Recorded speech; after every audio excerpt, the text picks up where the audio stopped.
നമസ്കാരം പ്രിയമുള്ളവരെ. കേരളത്തിലെ മുഴുവൻ സ്നേഹനിധികളായ സുമനസ്സുകളുടെയും ശ്രദ്ധയിലേക്കാണ് ഈ ഒരു ചെറിയൊരു വീഡിയോ സമർപ്പിക്കുന്നത്. എൻ്റെ പേര് രാധാകൃഷ്ണൻ നമ്പൂതിരിപ്പാട്, നിലമ്പൂരാണ്.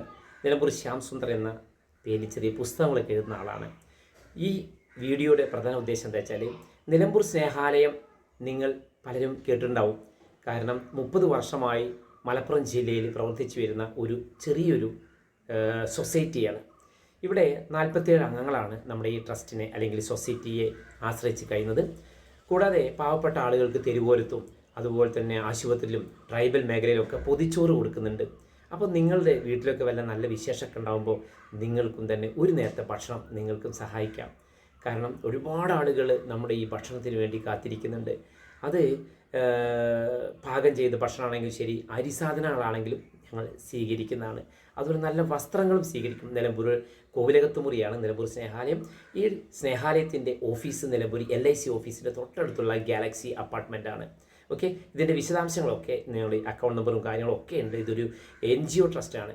അതുപോലെ തന്നെ സൊസൈറ്റിയുമുണ്ട്. രണ്ടും ഓഡിറ്റിങ്ങിന് വിധേയമാണ്. ഗൂഗിൾ പേ നമ്പർ ഓഡിറ്റിങ്ങിന് വിധേയമാണ്. ഇതിൻ്റെ ഗൂഗിൾ പേ നമ്പറും അതുപോലെ തന്നെ അക്കൗണ്ട് നമ്പറൊക്കെ ഈ ഒരു വീഡിയോയുടെ കൂടെ വെക്കുന്നുണ്ട്. പരമാവധി ഷെയർ ചെയ്യുക. നിങ്ങളുടെ വീട്ടിൽ പിറന്നാളോ, വിവാഹം, വിവാഹവാർഷികം, മരണാനന്തര കർമ്മങ്ങൾക്ക് ഒരു നേരത്തെ ഭക്ഷണം ഞങ്ങൾക്ക് തരിക. എല്ലാവരുടെയും പരമാവധി ഷെയർ ചെയ്യണമെന്ന് ഒരിക്കൽ കൂടി അപേക്ഷിക്കുകയാണ്. താങ്ക് യു, നമസ്കാരം. നേരിൽ വരുന്നവർ നിലമ്പൂർ ജ്യോതിപ്പടി LIC ഓഫീസിൻ്റെ തൊട്ടടുത്തുള്ള ഗാലക്സി അപ്പാർട്ട്മെൻറ്റാണ് ട്രസ്റ്റിൻ്റെ ഓഫീസ്. എല്ലാവരും ഉണ്ടായിട്ടും ആരുമില്ലാത്ത ഒരു ഒറ്റപ്പെടലിൻ്റെ വേദന അനുഭവിക്കുന്ന ആളുകളുണ്ട്. രോഗികളാണെങ്കിലും അല്ലാത്തുള്ള ആളുകളൊക്കെ. അപ്പോൾ ഇവർക്ക് ഒരു സ്നേഹപരിചരണ നൽകുന്ന ഒരു സ്ഥലം കൂടിയാണ് നിലമ്പൂർ സ്നേഹാലയം. താല്പര്യമുള്ളവർ വിളിക്കാം. നിലമ്പൂർ ജ്യോതിപ്പടി LIC ഓഫീസിൻ്റെ തൊട്ടടുത്താണ് ഓഫീസ്. താങ്ക് യു, നമസ്കാരം.